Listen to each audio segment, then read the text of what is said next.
Наше время прямо сейчас. Это итоговый на сегодня выпуск. В студии Каролина Король. И далее краткий анонс, о чем пойдет речь. Украина и США подписали соглашение о создании инвестиционного фонда восстановления или соглашение о недрах. Договоренность не предусматривает долговые обязательства за помощь, предоставленную президентом Джо Байденом. Напротив, закреплены новые инвестиции.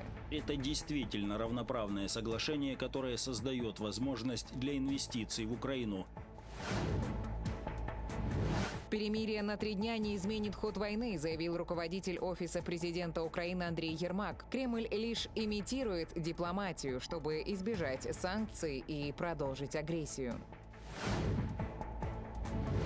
Супружеская пара погибла в собственной квартире. Армия РФ в ночь на 1 мая обстреляла Одессу. 15 человек получили ранения и травмы. Под ударами российских БПЛА оказались сразу несколько районов города. Легли отдыхать, и вдруг этот взрыв, стекла на голову сыпятся, занавеска летит, бур, страшно, ужас. Собака забежала в ванную, под ванную залезла, куда никуда не пряталась тогда. Это ужасно. Лесные пожары в Израиле. Власти эвакуируют целые общины и перекрыли главную автомагистраль из Иерусалима в Тель-Авив. Более 10 человек пострадали.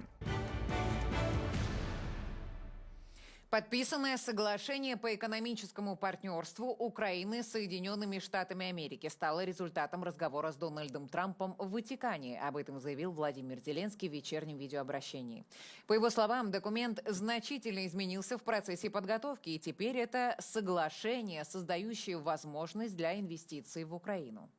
Это действительно равноправное соглашение, которое создает возможность для инвестиций в Украину, достаточно весомых, а кроме того, еще и для существенной модернизации производств в Украине и, что не менее важно, модернизации юридических практик в нашем государстве. В соглашении нет долга и создается фонд восстановления, который будет инвестировать в Украину и зарабатывать именно здесь. Это работа вместе с Америкой и на справедливых условиях, когда могут зарабатывать в партнерстве и украинское государство, и Соединенные Штаты, которые помогают нам в защите. Мы говорили с президентом Соединенных Штатов, с Дональдом Трампом, о нашей готовности к заключению соглашения. Говорили на встрече в Ватикане. Фактически сейчас у нас есть первый результат Ватиканской встречи, который делает ее действительно исторической. Очень ждем и других результатов нашего разговора. Вышла тогда содержательная встреча. Каждую минуту времени мы с президентом Трампом использовали на 100%. Я благодарю за это. И еще раз спасибо нашим командам, украинской и американской. Работа над соглашением была действительно профессиональной, и хотя переговоры были иногда непростыми, результат сильный. В основе сделки 5 ключевых принципов. Равноправие. Фонд создается на основе 50/50, и обе стороны имеют равное право голоса. Сохранение контроля. Украина сохраняет полный контроль над недрами, инфраструктурой и природными ресурсами. Новые инвестиции, а не долги. Никаких долговых обязательств соглашение не предусматривает.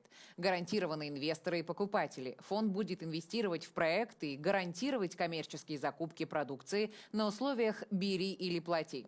Согласованность с евроинтеграционным курсом. Сделка не будет препятствовать вступлению Украины в ЕС. И первый вице-премьер-министр, министр экономики Украины Юлия Свириденко подчеркнула, согласно договору не предусматривается изменения в процессах приватизации или управлении государственными компаниями. Они и дальше будут принадлежать Украине. В соглашении также предусмотрено, что США могут привлекать дополнительные инвестиции и технологии. Фонд может инвестировать исключительно в Украину. Мы ожидаем, что первые 10 лет доходы и поступления фонда не распределяются, а могут только инвестироваться в Украину, в новые проекты или восстановление. Эти условия будут оговариваться дополнительно. Мы сформировали версию соглашения, предусматривающего взаимовыгодные условия для обеих государств. Это соглашение, в котором США отмечают свое стремление способствовать достижению долгосрочного мира в Украине и признают вклад, который Украина сделала в глобальную безопасность, отказавшись от ядерного арсенала. Соглашение, в котором США отмечают свою преданность вопросам украинской безопасности, восстановления и реконструкции. Юлия Свириденко, первый вице-премьер-министр, министр экономики Украины, Facebook.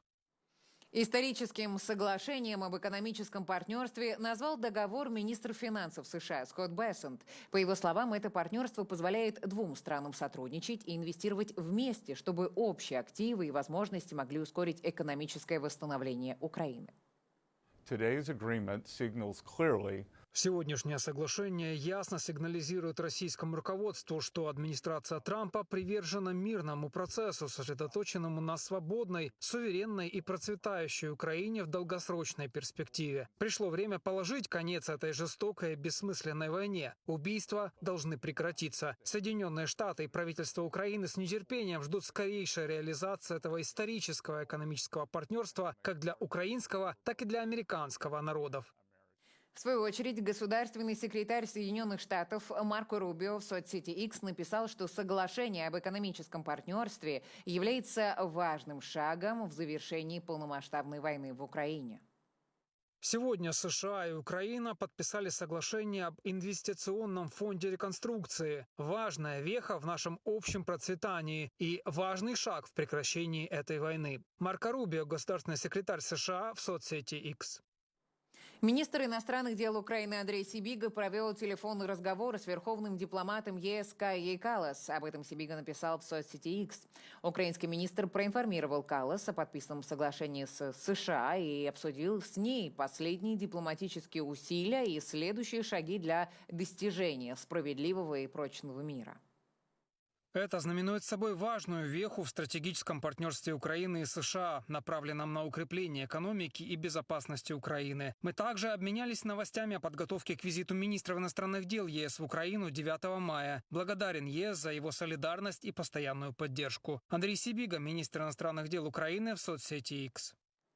Тем временем Госдепартамент США передал в Конгресс сообщение о лицензии на экспорт оружия Украине. Сумма контракта более $50 миллионов.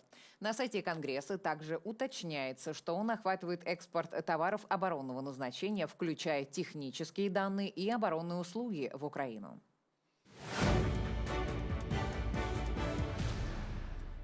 Большинство американских сенаторов поддерживают законопроект о новых санкциях в отношении России. Об этом пишет агентство Bloomberg со ссылкой на сенатора-республиканца Линдси Грэма. По его словам, ограничения вступят в силу, если Путин не начнет серьезные переговоры о прекращении войны. Детальнее Никита Скобликов расскажет.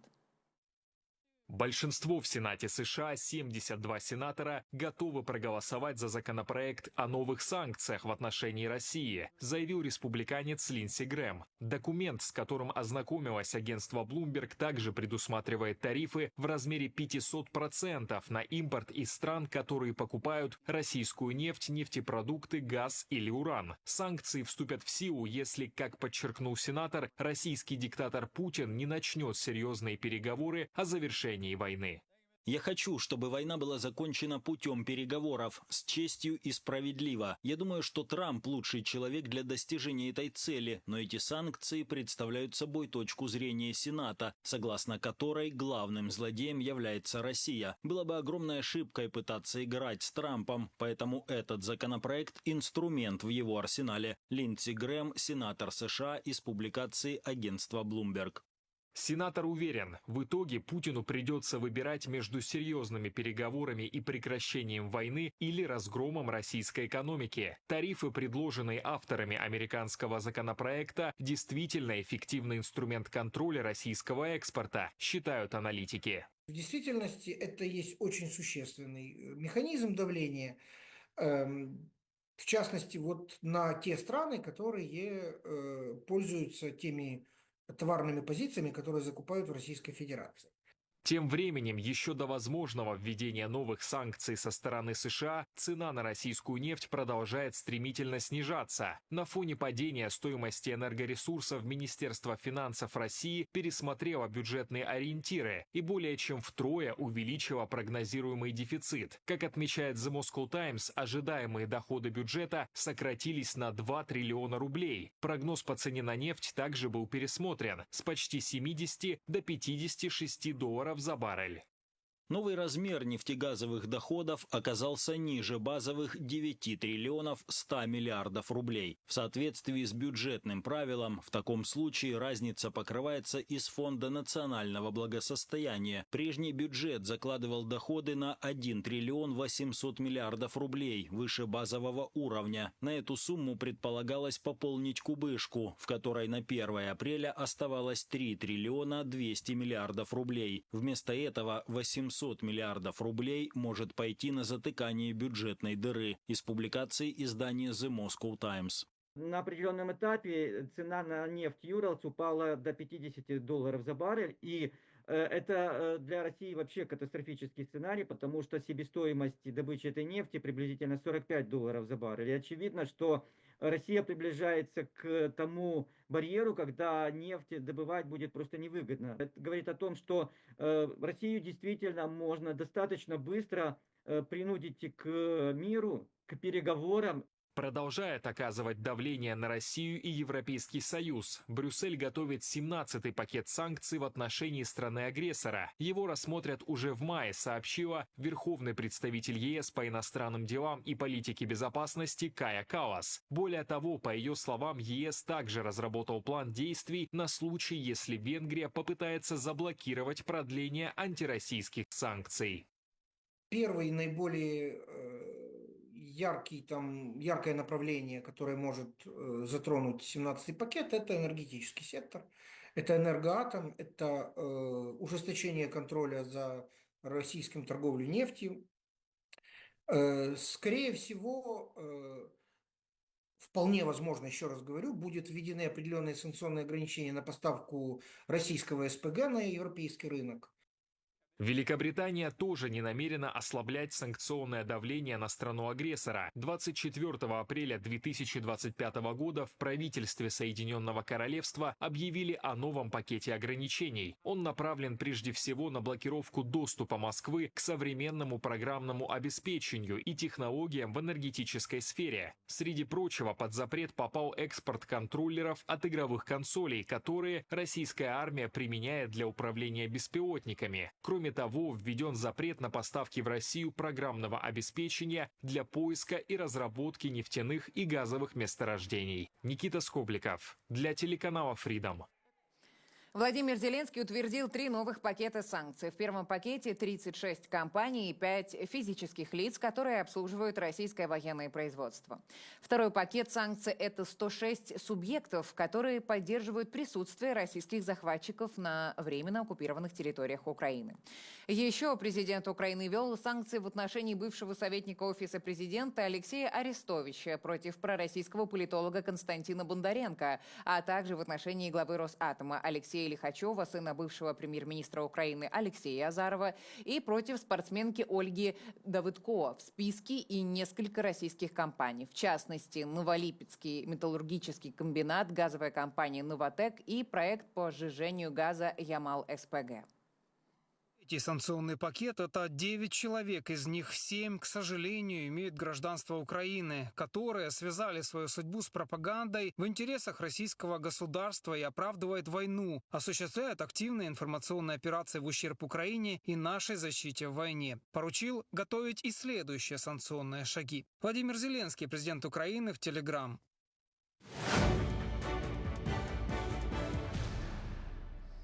93 боевых столкновения произошло на передовой с начала суток. Об этом сообщает Генеральный штаб Вооруженных сил Украины. Подробнее о событиях на фронте смотрите далее. Российская Федерация усилила атаки управляемыми авиабомбами по позициям сил обороны и украинским населенным пунктам. По данным Минобороны Украины, в течение месяца российская авиация сбросила более 5000 кабов. Четвертую часть из них захватчики применили в Курской области. 115 позиций на фронте в апреле восстановили силы обороны Украины благодаря тактике активной обороны. Также не было допущено и прорывов российских оккупантов. Об этом сообщил главнокомандующий ВСУ Александр Сырский. Он также рассказал об успешной работе украинской артиллерии, авиации и беспилотников. Например, средствами Deep Strike за прошлый месяц были поражены 62 цели на территории России.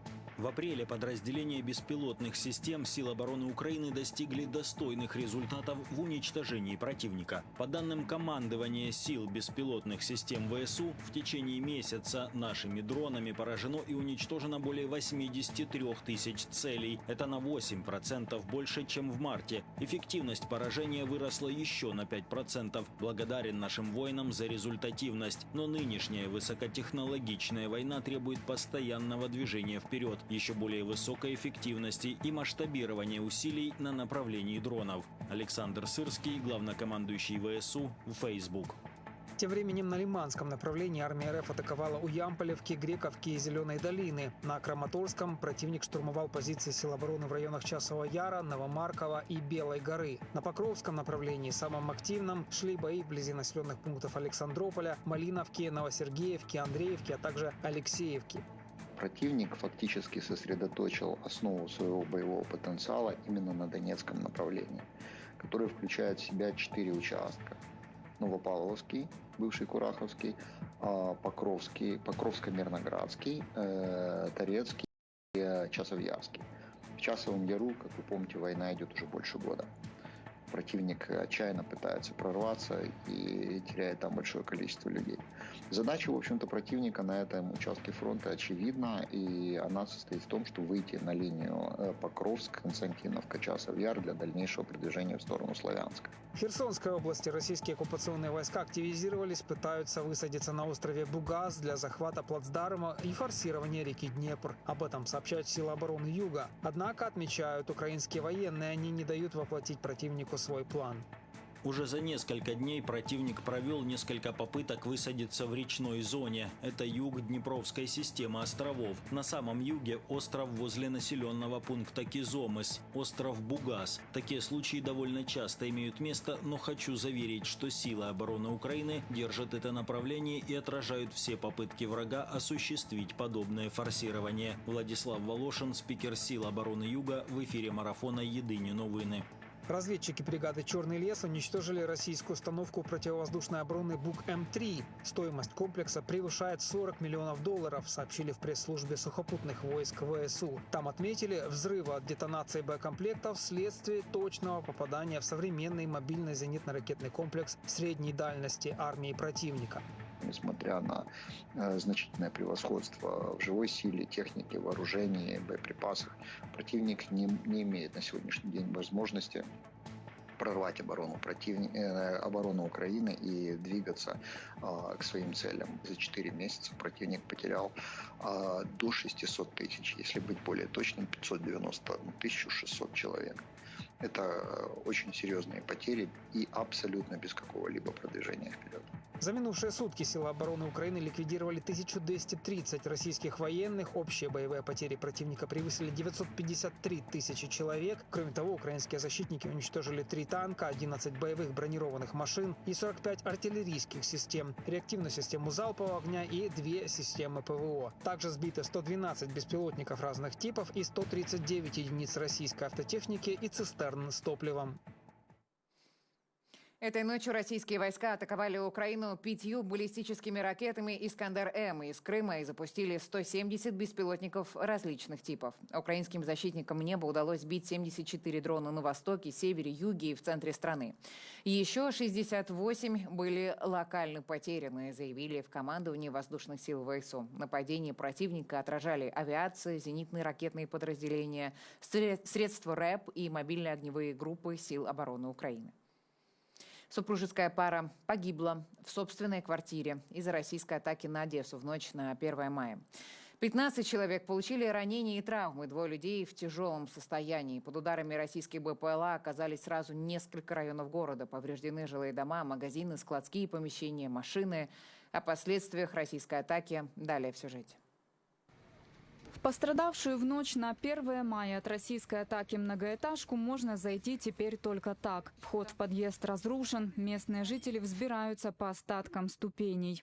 На каждом этаже остатки выбитых окон и следы крови. Из этого дома спасатели ночью эвакуировали более 200 людей. Некоторые оказались заблокированы в своих квартирах. Местные жители говорят, все происходило настолько быстро, что многие не успели среагировать. Мы уже легли отдыхать, и вдруг этот взрыв, стекла на голову сыпятся, занавеска летит, жгут, страшно, ужас.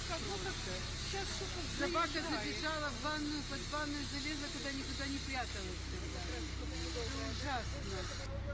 Мы не успели, вы знаете, даже мы не не успели поняли. спрятаться. Мы даже и не поняли. Это миг такой. Один из пострадавших жильцов, квартира которого на самом верхнем этаже, сейчас в тяжелом состоянии в больнице. Его соседка Наталья пытается дозвониться до жены пострадавшего.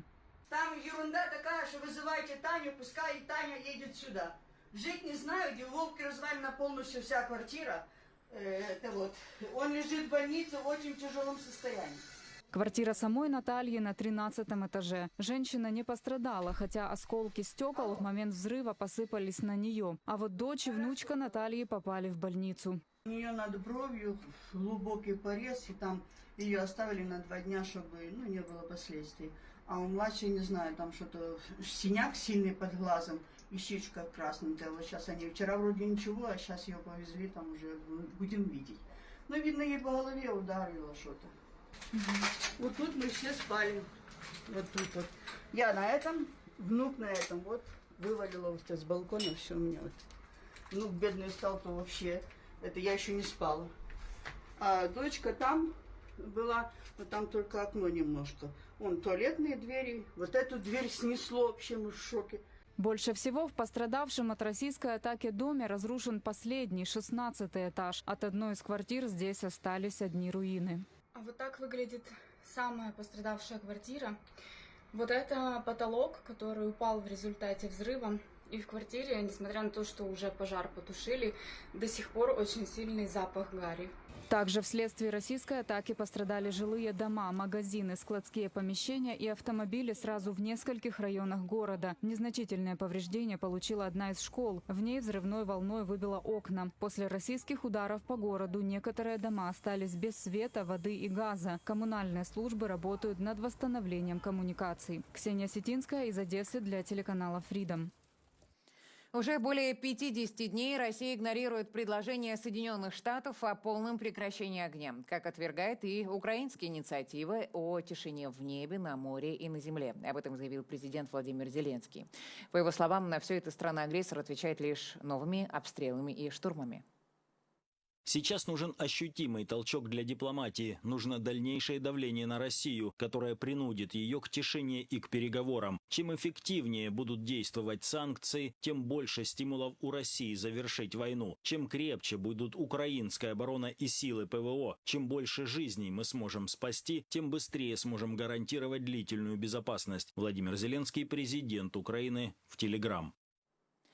Россия не имеет права навязывать свои условия относительно будущего Украины, так считает министр иностранных дел Литвы Кястутис Будрис. Он заявил, что только Украина может принять решение о своем будущем. Также он призвал партнеров увеличить поддержку Киева. Постоянные атаки России на Украину свидетельствуют о нежелании агрессора заключать мир. Устойчивый мир возможен только при условии обеспечения суверенитета и территориальной целостности Украины, возвращения военнопленных, похищенных детей и мирных жителей, а также предоставления Украине полных гарантий безопасности, членства в НАТО и ЕС, укрепления военного потенциала. Кястутис Будрис, министр иностранных дел Литвы. Трехдневное псевдоперемирие Путина не только не изменит ход войны России против Украины, но и принесет выгоду стране-агрессору, так считает руководитель Офиса президента Украины. В то же время как Киев и Вашингтон требуют безусловного и полного прекращения огня, Москва ждет уступок, написал Андрей Ермак в статье для The Guardian. Подробнее расскажет Юлия Грановская. Трехдневное перемирие Путина, приуроченное к московским торжествам по случаю окончания Второй мировой войны, не более чем имитация дипломатии, уверен руководитель Офиса президента Украины Андрей Ермак. Мы должны быть осторожны, чтобы не идти на преждевременные уступки под видом быстрого прогресса. Предложенная короткая передышка не изменит ход войны, а позволит режиму, который неоднократно демонстрировал намерение продолжить агрессивную войну, подорвать шанс на справедливый, честный и прочный мир. Андрей Ермак, руководитель Офиса президента Украины, в статье для The Guardian. Пока Украина и США настаивают на полном прекращении огня на суше, в воздухе и на море для достижения устойчивого мира, Россия пытается избежать санкций и продолжить войну. Центральное место в требованиях Кремля – снятие ограничений в отношении российской авиации и самолетостроения. Причина – авиационная отрасль Федерации на грани полного краха.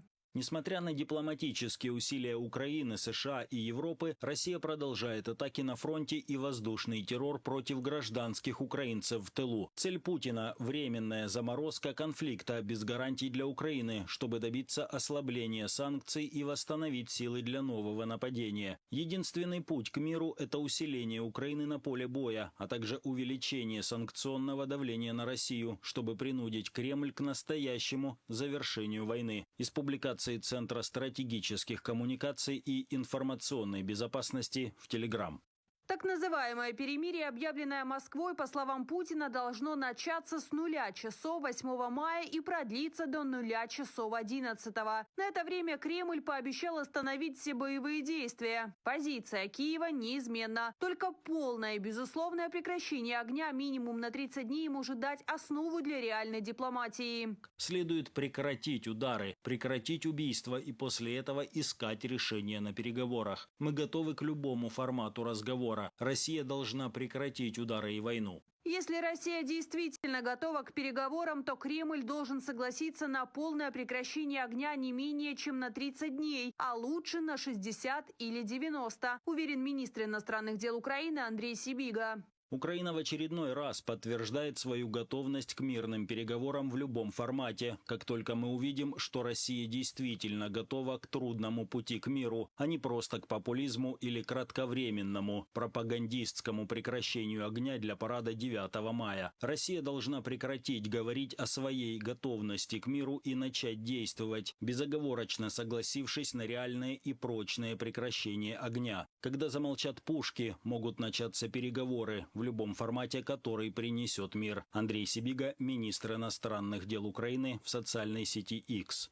Только постоянное и реальное прекращение огня может приблизить завершение войны России против Украины, настаивают и в Белом доме. Война, развязанная Путиным, длится уже больше 3 лет. И хотя кремлевские пропагандисты и генералы с самого ее начала бодро заявляют о близкой победе, пока, несмотря на огромные потери, Кремль не достиг значимых успехов на поле боя, заявил спецпредставитель президента США Кит Келлог в интервью Fox News. Достижения российской армии исчисляются не в милях, а в метрах, подчеркнул он.